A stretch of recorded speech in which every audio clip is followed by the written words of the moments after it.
Nos encontramos con Titín de la Barca, quien fue el primer director de la Marcha de Flores que se ocupaba de la Marcha de los Peregrinos. ¿Qué tal, Titín? Muy buenas tardes.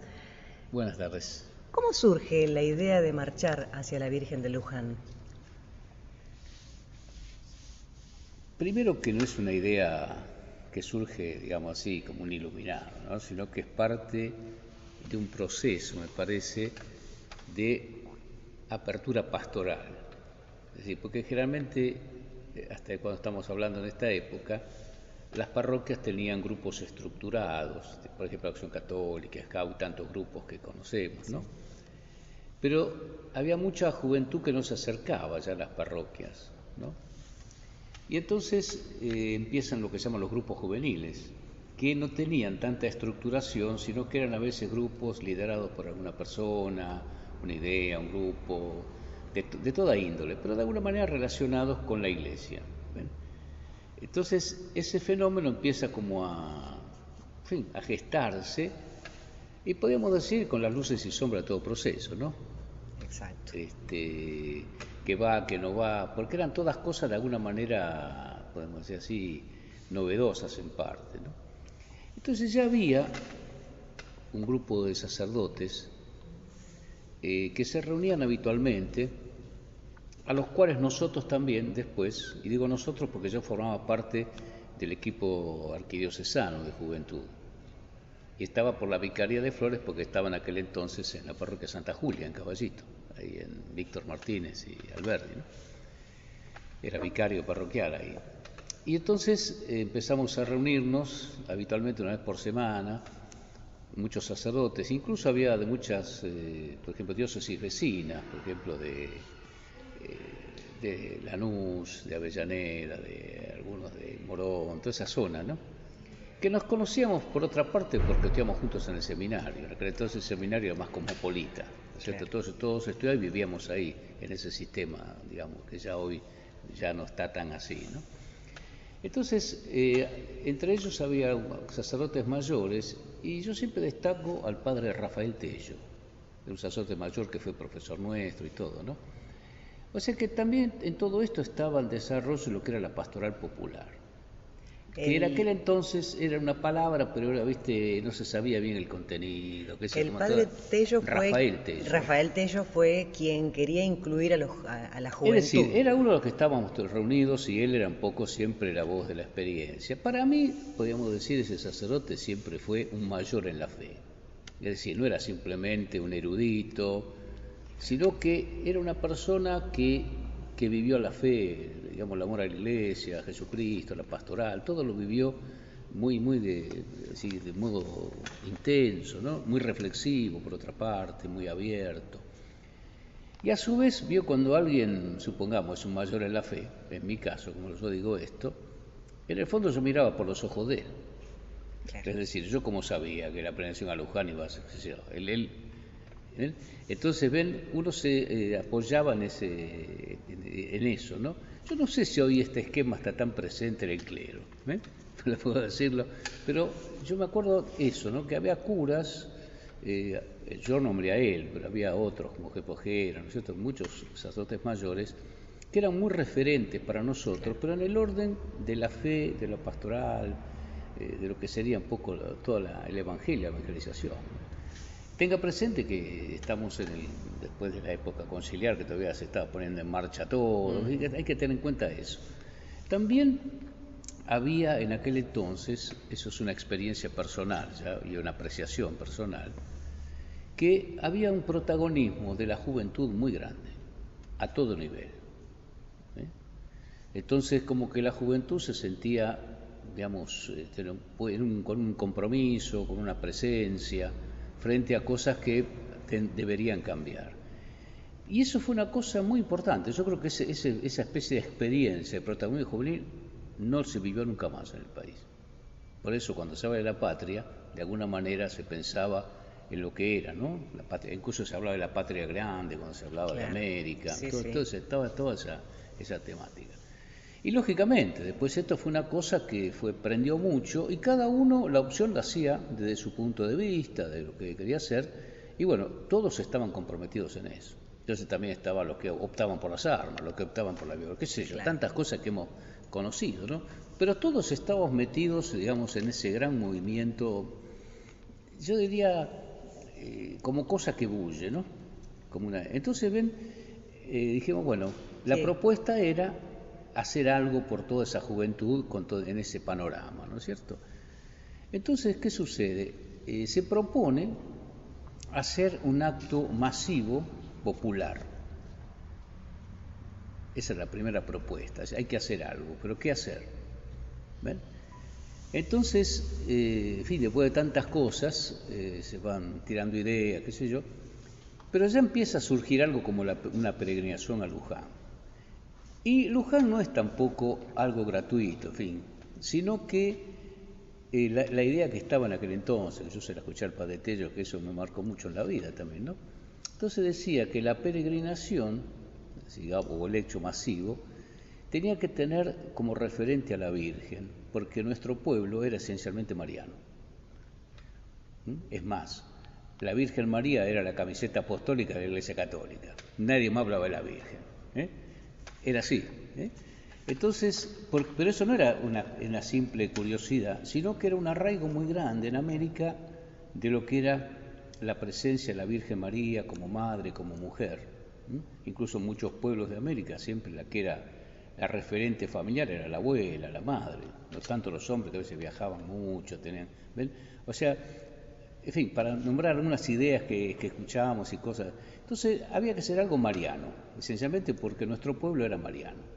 Entonces dije, bueno, ir a Luján. Pero a su vez había una cosa que era esta, ¿no? Decíamos, bueno, nuestro pueblo es un pueblo de bautizados. Más allá que después practiquen o no, todos se bautizaban. En aquel entonces más que ahora, calculo. Todos se bautizaban. Entonces dije, bueno, el bautismo es una realidad que nos hace hijos de Dios. Sí, bueno, hay que despertar ese dinamismo que está dormido. Entonces se juntó la idea de la peregrinación a Luján con la idea de dinamizar ese bautismo que estaba como dormido en el alma de nuestro pueblo, de mucha gente. Esa fue la idea. Entonces, la idea no era juntar a gente de parroquia, eso ya tenían su camino. La idea era juntar a todos los que no pasaban por la iglesia institución de forma habitual. Capaz que iban a bautizar los chicos, viste, con la gente que a la iglesia siempre va a bautizar la primera comunión, A un ¿cierto? casamiento. Cuando se casa y cuando se muere. Esos 4 puntos, todo pasaba. Practican o no practican, claro. Todo pasaba por ahí. Pero entonces el acento no estaba puesto en nuestros jóvenes que ya tenían cosas de parroquia, porque ya tenían elementos, ¿no es cierto? Entonces la cosa era para toda esa gente como una propuesta, eso fue la primera idea. Entonces decir, bueno, se eligió así y bueno, habría que organizarla, ¿no? Entonces, bueno, a mí me tocó, como estaba en Flores, y yo siempre tengo tuve una inclinación por este tipo de cosas, organización y qué sé yo, bueno, me enchufaron eso, va. Y entonces trabajamos, porque eran 4, había uno que trabajaba, por ejemplo, con los contenidos, para de la planeación, con los cantos, otros trabajaban con los fondos, porque había que juntar fondos para lo que venga. Sí. ¿Ven? O sea que había como 4 equipos grandes para juntar fondos, para todas esas cosas que estamos hablando, lo que serían los contenidos, de las catequesis y todas esas cosas. Y entonces el equipo trabajaba. Y en el fondo era importante que Buenos Aires esté presente, porque lo que no pasaba por Buenos Aires no prendía. Entonces, todos nosotros teníamos que estar ahí, aunque más no sea utilitariamente, como diciendo, Buenos Aires tiene que asumir esto, si no, no va a tener fuerza. ¿Ven? Esa fue digamos, el esquema general básico para hacerlo rápido. Entonces, se puso en marcha eso, bueno, cómo hacer, pero claro, no había nada. Como decían, viste, que lo que era la ruta, nada que ver. Digamos, en 40 años ha cambiado totalmente. Vos fíjate que nosotros salimos de Rodríguez y hasta que llegamos a Luján no había luz eléctrica. Y en varios sectores no había ninguna luz. Por eso, cuando recordaban de la Titina, que era la camioneta Mercedes que yo tenía, una vieja, que caminaba, ¿no es cierto?, todos esos kilómetros en primera, porque ni se calentaba el motor, era una maravilla esa cosa, ¿no? Caminaba, sí, directamente andaba. Y además la doblaban todas porque los últimos se agarraban de ahí para poder llegar, claro. Así que en un racimo agarrado, así que el paragolpe iba arrastrando el piso, ¿viste? Pero en fin, llegaba siempre. Bueno, y tenía una luz eléctrica con la cruz porque de noche no había ninguna referencia. Entonces eso era un modo de decir, bueno, la cabecera está acá.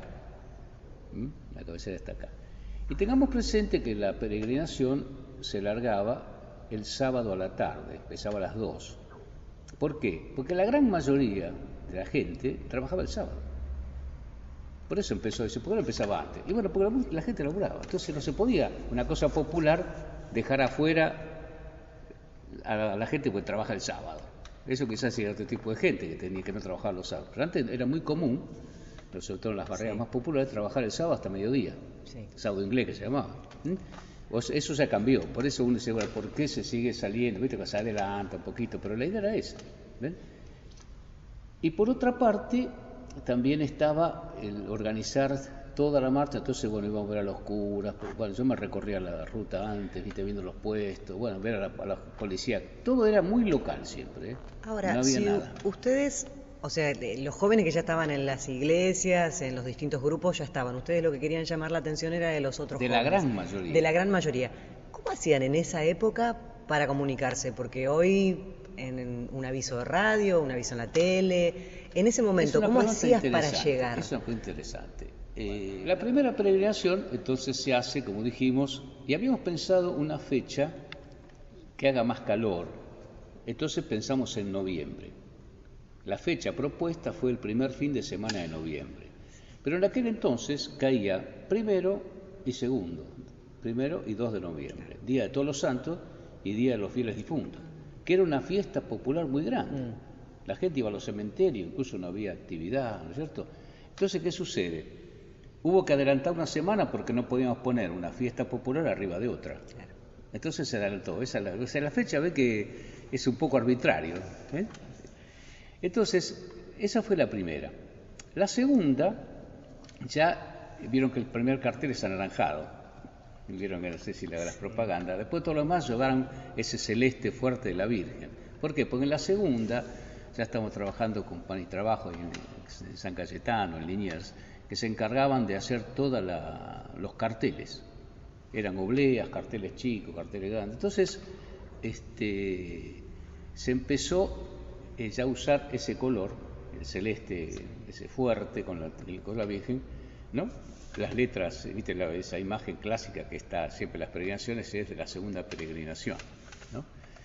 Entonces siempre se optó por esa imagen. Y entonces, ¿qué sucedió? ¿Cómo hacemos para empezar? Bueno, entonces las parroquias, los grupos que estaban, hubo que mentalizarlos en esta nueva etapa. Es decir, de que era una actitud misionera, y no solamente para los que estaban, sino invitar a todos. En eso acontece lo que sucedió, digamos, el golpe militar. Entonces ya todas las manifestaciones públicas se prohibieron. Por eso la peregrinación era la única que se permitía como manifestación popular. Así que en esa iban todos. Todo el mundo que quería iba ahí. Entonces hubo que purificar un poco, por ejemplo, que las banderas sean nacionales. Claro. Y que las imágenes sean religiosas, porque había de todo. O sea que todo el mundo iba a la peregrinación. Creyera o no creyera, era el gran ómnibus, el colectivo que permitía salir a la calle.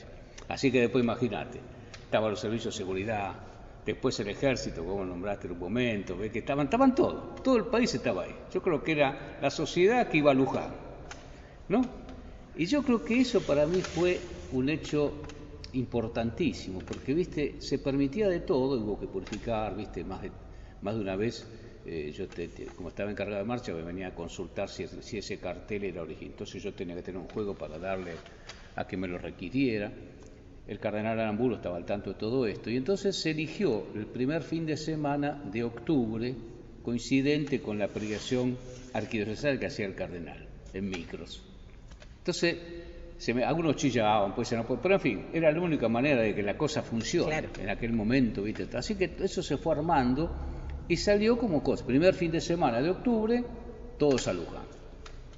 Entonces no era arquidiocesano, porque era toda la provincia eclesiástica. Pues yo vas a mirar, pareciera que lo organizaba Buenos Aires, y Buenos Aires estaba en San Cayetano, caminan 100 metros y ya están en la provincia. Entonces, viste, parecía como que era una cargada, así que había que arreglar todo eso, ¿no?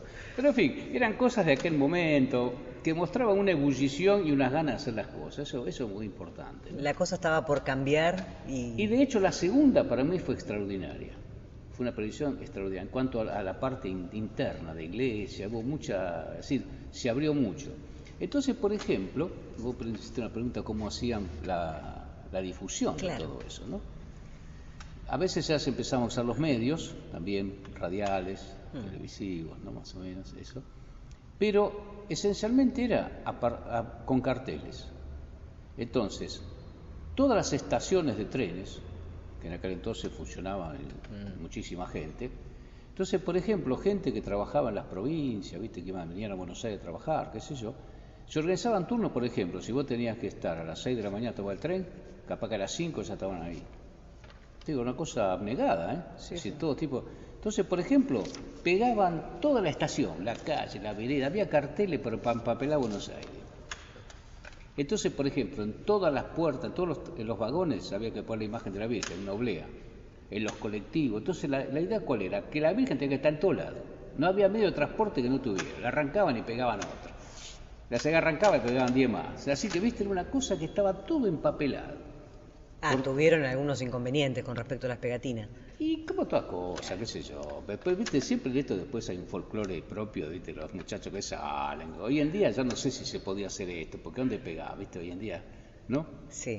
Hoy en día es más de los grafitis que arruinan los frentes que una pegatina, si vas a analizar, viste, y además tenés equipos, viste, que tienen que pegar, viste, que en aquel entonces era todo más como salía. Hoy en día todas estas cosas hay que mirarlas, pero eso es lo que creo que lo que fue como valor fue como teniendo una presencia muy grande, sobre todo en los medios de comunicación, ¿no es cierto?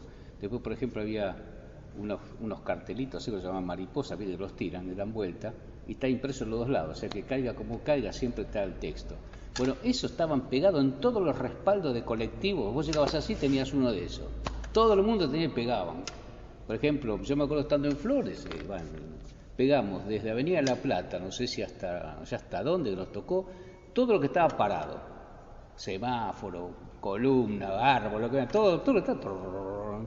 Entonces, viste, era una cosa permanente, sobre todo en lugares muy grandes, ¿no? Entonces, estaciones de tren, subterráneos, entonces había gente que se ofrecía voluntariamente a esa pegatina, ¿viste? Entonces, yo creo que eso también eso se mostró mucho, ¿no? Y ya ahí el segundo lema era ya no era por la patria, sino es la única vez que se usó un cartel distinto, que fue una frase del Martín Fierro: los hermanos sean unidos, porque ya la fractura social, así como antes se rezaba como una especie de, viste, ya se veía venir algo, a rezar por la patria, por la unidad, más allá de los disensos. Entonces ahora ya la fractura parecía más. Entonces, bueno, los hermanos sean unidos, eso fue la frase, esa fue muy linda. ¿Cómo se pensaba, cómo pensaban los lemas de cada una de las peregrinaciones? ¿Cómo surge? Y los equipos que trabajaban, viste, estaban en eso, qué sé yo, viste, buscaban algunos tratados de ser siempre. Y los lemas generalmente marcan por ejemplo, la importancia a veces que se le daba. Si vos agarrás todos los lemas en 40 años, vas a ver qué cosas se le daba importancia a la sociedad o a la iglesia. Había siempre un tema que estaba latente, o por la vida, porque había, qué sé yo, viste, movimiento contrario, por la violencia. Siempre hay una referencia más o menos explícita a la situación que se vive. Entonces, ¿a qué vamos a pedir, no? Claro, y hoy el lema, hoy por hoy, es por la paz. Claro, por la paz, porque, viste, bueno, es lo que es el tema del Papa, el tema de todo el mundo, viste, es un anhelo. Sí, las guerras. Todo, ¿ves? Entonces, de alguna manera, había lemas que nos tocaban más de cerca y otros más lejos. Porque la paz, si bien es un bien, nosotros podemos decir que estamos en guerra con nadie, pero el mundo tampoco. Entonces, ¿ves? Hay lemas que son más lejanos, las realidades, si bien siempre es un bien para todos, y otros eran más cercanos, ¿no? Como marqué. O sea, eso fue. Por eso la peregrinación para mí, lo más importante de todo, era que después la iglesia decía, bueno, vamos a organizarla.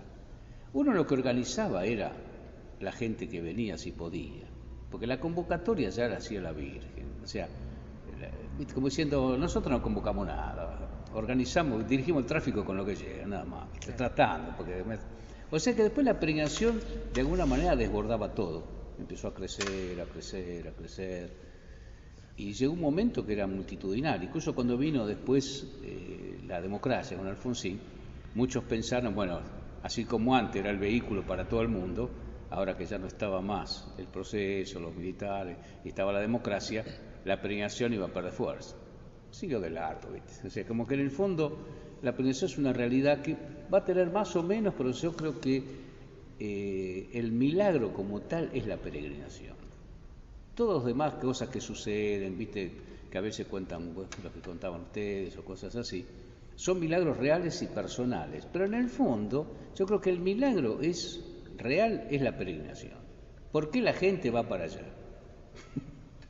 Ese para mí es el milagro. Es decir, es como una presencia de Dios a través de María, como que la peregrinación de alguna manera resume un poco también el espíritu de nuestra sociedad. Porque es una manifestación muy grande, incluso han venido de otros lados porque no entienden este proceso, como la gente hace esto, en los lugares que entonces han venido a filmarlo como si fuera, viste, rareza de los indios sudamericanos, ya venían a filmar. ¿Te acordás cómo eran los jóvenes en el 75? ¿Cómo eran? Había mucho entusiasmo. Yo creo que una característica de esa época es que había mucho entusiasmo y un afán de compromiso y de protagonismo muy grande. Esa era un poco la tendencia, porque después los jóvenes, viste, según donde están, por ejemplo, yo me acuerdo que mucha gente que caminaba, que venían solos, qué sé yo, porque esta operación junta a todo el mundo. Es como hecho popular, viste, vos vas a la cancha, entonces vos cuando vas a la cancha está el que vende la faina, viste, está el que vende el chorizo, viste, pero están en todos lados, pero es parte, si no están parece que algo falta. Entonces ahí estaban todos, entonces los mamás, iban todos, había que cuidar un poco, pero todo el mundo está presente. Yo creo que por eso es popular, porque van todos. Y vos no decís, no, este sí, este no, vamos todos. Que en el fondo es como es la vida misma, ¿no? Se votan en un barrio, ¿viste? Entonces era como una multitud peregrina que caminaba, y tratamos de una forma. Entonces, bueno, ¿cuáles eran los medios de evangelización? Puede ser la música. Entonces en aquel entonces me acuerdo que estaban esos centros musicales, que eran como unos grabadores enormes, todavía cassette, ¿no? Que se los ponían en el hombro, acá, sí. Caminaban, pero había algunos que llevaban, parecía ya una orquesta, un piano, un cacho de aparato, y caminaban y dale, y bueno, vos decís este tipo, bueno, entonces la idea ¿cuál era? Tratar de traer una radio que podamos hacerla sintonizar, ya que usan eso, pero después la música era parte de eso, entonces vos decís, bueno, si la gente va y aprovecha, bueno, en un momento habrá, porque ¿cómo haces para que todo se haga al mismo tiempo, a la vez, de la misma manera? Imposible. Entonces se generaban como grandes las ideas y tratar de que la cosa no, en fin, ayudar, acompañar. Por eso después estaban todos los que eran los puestos sanitarios, que en aquel entonces eran muy endebles todavía. Trabajábamos mucho con los hospitales zonales, íbamos a ver a los médicos. Entonces a veces ellos venían, por ejemplo, el de Vicente López y de Rodríguez, más de una vez fuimos y entonces nos ayudaban, ¿no es cierto? Y otros buscaban para tener apoyo. Y después ya con los años empezó lentamente, ¿viste? Pero por ejemplo el tema de los baños, ¿no es cierto? Claro.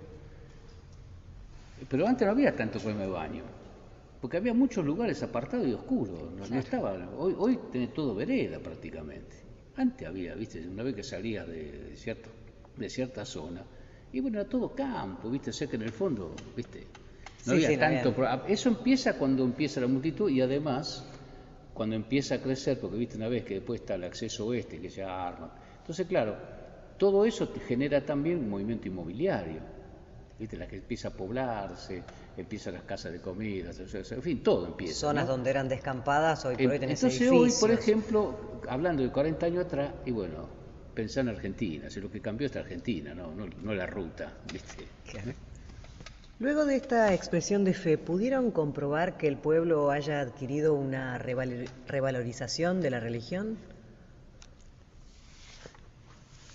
Yo creo que siempre estas propuestas son generadoras de muchas cosas, ¿no? Pero después es muy difícil a veces precisar, si, bueno, cómo hacemos para que eso se evalúe. Supongamos, nuestro arzobispo, Bergoglio, es papa.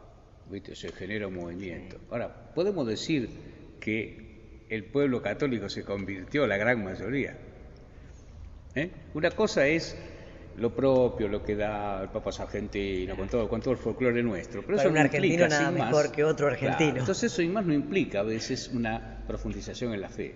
Pensamos que mucha gente se ha dado, pero no es una cosa masiva, sino a partir de esto, quizá con el tiempo se pueda medir. Hay cosas que son lentas. ¿Por qué? Y porque la fe se enraiza en las personas, y las personas van respondiendo cada uno con su tiempo, con sus realidades. Entonces a veces es muy difícil medir. Por otra parte, no nos interesaba medirlo.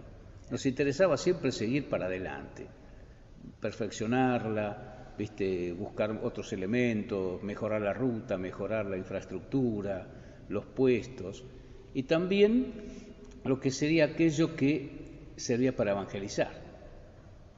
A veces se contrataban programas de radio, que acompañaban a la noche a los peregrinos, ¿no? Y también hablarle a los peregrinos en la medida que pudieran escuchar en ciertos momentos, buscar, siempre se han buscado ese tipo de cosas, ¿no? Y también en otro momento surgieron los rezadores, que eran, y bueno, aquellos que rezaban en el camino, porque no había tanta radio y tanto sonido. Entonces estaban los carritos, pero a veces los carritos, a veces todavía de acá a Luján son 60 kilómetros, vamos, de acá no, de Liniers, más o menos son 60 kilómetros reales de ruta, ¿no? Kilómetro más, kilómetro menos. Entonces a veces las baterías no aguantaban, claro. Las de antes, entonces los sonidos, llegaba a las 6 de la noche y no había malur, todas esas cosas que se van adquiriendo con la práctica. Entonces, había grupos que rezaban permanentemente y ayudaban a rezar, a caminar. Entonces la gente se enganchaba con los carritos, los grupos parroquiales. Entonces, los rezadores eran todos aquellos que de alguna manera rezaban, pero no tanto con ellos, sino tratando de que recen otros. Era un grupo de personas que iban acompañando la peregrinación. Era una cosa multiplicadora, no sé cómo decirte, Es como cuando decís, bueno, vamos a cuidar la ruta con los servidores. Sí. Y bueno, todo aquel que podía, que estaban, que cuide, porque el cansancio después hace esas cosas, que la gente se tambalee, no tenga en cuenta, ¿no? Sobre todo a la noche. Porque no se cortaba la ruta, Estaban sobre todo los camiones de Hacienda, que eran todavía camiones, en fin, no tan grandes como los de hoy, pero eran muchos. Sí. Hoy en día no hay tanto camión a esa hora, ni mucho menos. Y además se corta la ruta. Antes no se cortaba, era la única que había. ¿Y ese grupo de rezadores cuándo surge, digamos? ¿A partir de qué peregrinación? No te puedo precisar. No, sé que son cerca de las primeras, primeras 5 calculo, pero no la primera y segunda estaban, pero ya en las otras, porque yo después, como después fui párroco, ya después se encargaron otros de organizarla. Uno puede pasar la posta y siguen otros, Entonces no podía precisarte con exactitud. Las primeras fueron de experiencias como para saber la qué primera, es lo que necesita. Para mí fue el hecho de ir. Claro. El hecho de ir, ¿no? Y tiene una cosa muy, te diría, no sé cómo te diría. Por ejemplo, no había muchos obispos, porque era una cosa nueva, Entonces los obispos iban a veces para la misa. La primera vino Monseñor Liden, me acuerdo, que era el vicario de Belgrano. Hace poquito murió, tenía 100 años, 101. Uh-huh. Sí. Entonces, él estuvo en la primera, Entonces, me acuerdo que la hicimos adentro, porque todavía no éramos tantos, ¿no? Después ya con el tiempo empieza a tomar otra, cuando ya después empieza a tomar otro auge, ¿no? Después otro que recuerdo mucho era que era el obispo de Mercedes, que era Tomé, de apellido, que era muy acogedor, salvaba a los peregrinos, por ejemplo, no era tan común. Hoy en día ya es común que estén todos, los obispos están, En aquel entonces era como una cosa, te diría, que venía surgiendo. Claro, que se venía no pasando. Paralela, pero sí como cosa nueva de la iglesia, pero faltaba todavía, tenía que tomar auge, ¿no? Entonces, esos son como elementos, es más, hay cosas que son risueñas, Yo realmente he visto así como estoy, todo el año, pero cuando iba a la peregrinación, iba de traje religioso como si fuera un obispo. ¿Por qué? Porque no había nadie. Entonces yo tenía que, hacer un poco de facha para poder negociar con el jefe de policía, con Entonces, O sea que ibas con zapatitos. Sí, y yo no caminaba la peregrinación. Mejor dicho, no, ¿por qué no la caminaba? Porque no podía. Había un problema adelante, me dice, entonces tenía que ir con un auto hasta allá, después volví y después caminamos la cola, porque cuando se iban, las primeras peregrinaciones, viste, llegaba y la cola quedaba toda la gente, no había nadie. Después la gente fue adquiriendo experiencia. Entonces, para proteger a todo el mundo, me acuerdo que con algunos colectiveros que íbamos, hacíamos 2, 3, 4 viajes juntando gente, metíamos y volvíamos hacia Luján. Yo terminaba la peregrinación, viste, se iban todos y todavía estaba levantando gente. Claro. Ve que era toda una cosa muy de entre casa, no sé cómo decirte. Después con los años, y bueno, la experiencia que la gente que camina, viste, ya cómo va con la ropa, los grupos ya parroquiales, después ya empiezan a tener equipos de asistencia. Claro, porque ¿viste? En ese momento no existía lo que es el apoyo sanitario. No existía nada. Es decir, existía, pero todo así de entre casa, como podíamos. Sí. Vos agarra acá, vos agarra allá. El tráfico lo cortamos nosotros más de una vez. Claro. Sí, eran ustedes sus propios organizadores en el momento, digamos. Y claro, pero a veces me acuerdo para cortar una vuelta, cuando estábamos en la peregrinación, usamos un camión volcador, ¿viste? Sí. Y cerramos la ruta con el camión. Le poníamos 3 o 4 tipos con casco como si íbamos a trabajar y bueno, después se iba el camión y se lo llevaba para adelante. Porque no podíamos, los camiones te venían encima. Claro. Entonces, ¿cómo hace si se muere? El asunto es que no tiene que lastimarse nadie. Entonces, viste, de noche, 1 de la mañana, 2 de la mañana, estaba todo, era un desierto eso. Supongo que las primeras peregrinaciones tiene que haber alguna que haya surgido un imprevisto que te lo acuerdes. Me imagino que las primeras tuvieron todas imprevisto. Tiene que haber un imprevisto que sucedió que te acuerdes. Mira, imprevisto no sé, eran en general imprevistos, no sé cómo decirte, que recuerde así, porque todo era improvisado mucho. Es decir, vos podías organizar, pero por ejemplo, había que organizar la manera porque el tren que estaba, no sé si en Merlo, hacía maniobras de 8 o 9 de la noche. Entonces tuvimos que cambiar la hora porque si no nos trababa la gente que pasaba la barrera. ¿Ves? Entonces no es que eran imprevistos, eran cosas que eran parte de todo eso. O sea, todo era una especie, hasta que no llegáramos había que resolver montones de cosas sobre la marcha. Y yo para eso tenía cierta serenidad, gente que me ayudaba, que estábamos en la cosa, pero viste, siempre había que solucionar. Entonces, por ejemplo, mira, hay tal problema, pónganse allá, hace esto y esto. Después, viste, entonces ya era toda una improvisación. Claro. No es que vos llegabas y, ¡ay, qué problema! ¿No? Y cuando llovía, por ejemplo, nunca llovió así fuerte, excepto una, esa que contábamos, esa que fue un diluvio. Prácticamente tampoco el agua era ocasión para que la gente deje. Si bien es cierto que mucha gente puede dejar, pero viste, la peregrinación ahora, por ejemplo, si vos mirás, empieza ya el sábado, pero a la mañana, y muchos ya caminan el viernes a la noche. Sí. O sea que ya trasciende todo. Con nosotros decimos, vamos a salir de Liniers. Y bueno, es un poco lo oficial. Pero ya muchísima gente camina antes, incluso para volver y descansar el domingo. Claro, porque además van saliendo de sus distintas parroquias o directamente de su casa. Sus grupos que van. Es más, nosotros acá, por ejemplo, en la parroquia nuestra, en Santa Lucía, unos años atrás, organizamos con una gente, no sé de qué ciudad eran del interior, de la provincia de Buenos Aires, unos 300, 400 kilómetros, no recuerdo exactamente la ciudad, que venían como 200, venían en tren, entonces le dimos alojamiento acá en la parroquia, se fueron allá, volvieron y después le contaban un cosa y se fueron en tren otra vez. Ves que había gente del interior que venía, delegaciones, ¿ves? Una cosa muy linda, viste que ya habían pasado unas cuantas peregrinaciones, ¿no? O sea que ya te diría, estamos hablando del año 90 por ahí, ¿no? Que estoy contando esto. Pero ves que siempre fue una cosa increyendo. Yo creo que eso es lo que es la peregrinación. Después de la peregrinación número 40, ¿qué le diría hoy por hoy a los peregrinos de acá? Bueno, acá siempre decimos un poco, porque en la parroquia de que estoy acá siempre organizamos la peregrinación y suelen ir más o menos siempre unos 300, un año que fuimos hasta 500, porque a veces ofrecemos a gente que pasa por la avenida, como saben, que trabajan o viven por la provincia, entonces bajan, se anotan y entonces hacemos ese servicio, ¿no? Como que hemos tenido siempre gente. Entonces lo que le decimos es, bueno, que caminen juntos, el espíritu de oración que tienen que tener, la preparación en esto, ¿no? el llegar al santuario, de alguna manera, ¿no? Porque a veces llegan tan cansados que no se quedan a misa. Porque viste, se quedan 10 metros, viste, se duermen todos. Está bien, pues es lógico. Pero por lo menos que entren como al lugar sagrado, como que, viste, como que sea llegar a la casa de la madre, como diciendo, viste, y después vuelven, ¿no? Y que sea siempre un elemento de experiencia comunitaria, de amigos, viste, de la comunidad. Porque en el fondo la peregrinación tiene un espíritu. Si vos mirás, viste, la peregrinación tiene un espíritu cuando va. Vos decís, bueno, a veces puede estar más vivo, más dormido, que yo, pero tiene un espíritu propio, ¿no? De todos los que caminan, porque en el fondo todos caminan para ahí.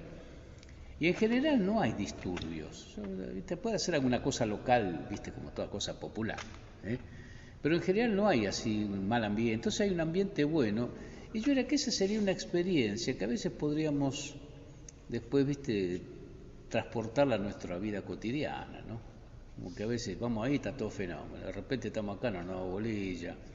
Parecemos todos enemigos, ¿viste? Hay violencia. Entonces digo, a veces la prevención lo que tiene es como recrear un espacio nuevo, ¿no? Yo creo que eso sería lo lindo, experimentar lo que significa caminar con otros. Caminar a la par de y caminar todos juntos, cómo hay que ayudarse, cómo hay que cuidarse, tenerse en cuenta, ¿no? Que son elementos que antes quizás estaban más presentes, hoy en día no están tan presentes, mucho a veces individualismo, ¿viste? La gente está más cerrada, estamos, como yo siempre digo, con todas estas cosas de electrónica, que estamos tecnológicamente incomunicados, ¿no? Porque, viste, te contesta siempre hablar con máquinas. Sí, es verdad. ¿Viste? No te atiende una voz humana ni de casualidad. Pero, en fin. Entonces, ¿ven? Yo creo que esas cosas a la larga marcan también un modo, ¿no? Como que uno no sabe relacionarse, no sabe estar con otro, buscarlo, caminar, intercambiar cosas, con un compañero eventual de camino. Volvamos a comunicarnos, digamos. Yo creo que la peregrinación puede tener eso, ¿viste? Una especie de... ¿Pero por qué? Porque basado en la idea de que todos somos hijos de Dios, que todos somos iguales delante de Él, que somos un pueblo que camina. Entonces dice, bueno, tratémoslo bien, qué sé yo, empecemos a conocernos, a dialogar, a estar atentos a las necesidades de los demás, ¿no? A no vivir nuestro mundo. Antes había que insistir mucho para que eso no sea, por ejemplo, una justa deportiva. Muchos caminaban porque era, viste, llegaban, ¿ves? Pero en fin, eso fue una cosa que puede estar, pero no duró mucho tampoco eso, ¿no? Porque a nadie le interesa tampoco. Claro, eso es más, ¿no?, efímero. Es más efímero. Había algunos que lo hacían, pero era más efímero. Eso, yo creo que eso duró lo que duraba un poco el ánimo de todo tipo. O sea, a veces hasta la vaciedad de la idea cae sola, ¿no? Entonces me parece que el espíritu es ese, me parece, ¿no? Como que uno de alguna manera en ese tiempo piensa en Dios. Y yo creo que la peregrinación tiene como 3 momentos. Así, porque el primero es el momento de la salida y todo lo que es el sol. Viste que ahí todo el mundo sale, se come los chicos crudos, viste, que vengan los kilómetros, que me los paso todos, viste, todo está fenómeno, viste, cuando vas de acá para allá. Después tiene, digamos, esa está bien, la euforia propia de la juventud, claro, viste, del día, todo. Pero después tiene un momento que es la noche, ¿no? Entonces la noche para mí tiene algo importante que es como la reflexión sobre uno mismo, ¿no? Es decir, si bien voy con otro, ya no es el día, ¿viste? Ya está todo más circunscrito, uno ya cuenta más los pasos, como diciendo, tengo que llegar, tengo que evaluar las fuerzas, ¿no? Y es un modo también de pensar un poco en su vida. Me parece que la noche tiene un poco eso, ¿no? Para poder rever algunas situaciones. Sí, ¿viste? Lo que es la intimidad, lo que es, ¿viste? Todo lo que es cosas personales, lo que significa la noche, ¿verdad? Sí. Como, incluso como lugar de encuentro, ¿no? Yo me acuerdo, no sé si era un verso de Atahualpa, que una vez también lo comenté en la peregrinación, que decía, la noche tiene un secreto y mi corazón lo sabe, y a la noche la hizo Dios para que el hombre la gane. Me acuerdo que una vez hice una reflexión de eso, ¿no? O sea, como que la noche también es una cosa muy linda para meterse un poco adentro, la intimidad, ¿no es cierto? ¿No? Con otros, es a veces. silenciosa. Silenciosa, sí, viste, a veces los cantos están, pero para animar a algunos que están más retrasados. Pero a veces tiene la tendencia a quedarse un poco. O sea, también hay que manejar eso, ¿no? Para que no se afloje el entusiasmo. Claro. Y después, el tercer momento, ese fue el atardecer, viste, la noche, y después lo que es la aurora, que uno va llegando, viste, que yo creo que es como que todo lo que uno piensa y desea o proyecta en su vida viste, tiene que llegar. Es como cuando decían, bueno, vamos llegando, cuando es que el horario no sé si era distinto, vamos llegando, por ejemplo, viste, al escudo de Luján. ¿Te acuerdas que estaba el escudo? Se veía en el puente sobre la ruta. Y viste, se veía eso casi a la madrugada, ¿no? Entonces, como diciendo, bueno, todas las cosas que nosotros creemos por la patria, por esto, viste, es como que el horizonte nos hace llegar. Hay que caminar a eso. Con esta sensación, como uno está cansado, cada paso que da le parece que el objeto se aleja dos. No llega nunca, ¿viste? Entonces es como que las cosas difíciles, por la justicia, son cosas que necesitan mucho esfuerzo y a veces parece que se alejan. Entonces la importancia en la aurora de caminar, de no ceder, ¿no? Eso serían las cosas que yo más o menos pude ir, en fin, elaborando a lo largo de tantos años, ¿no?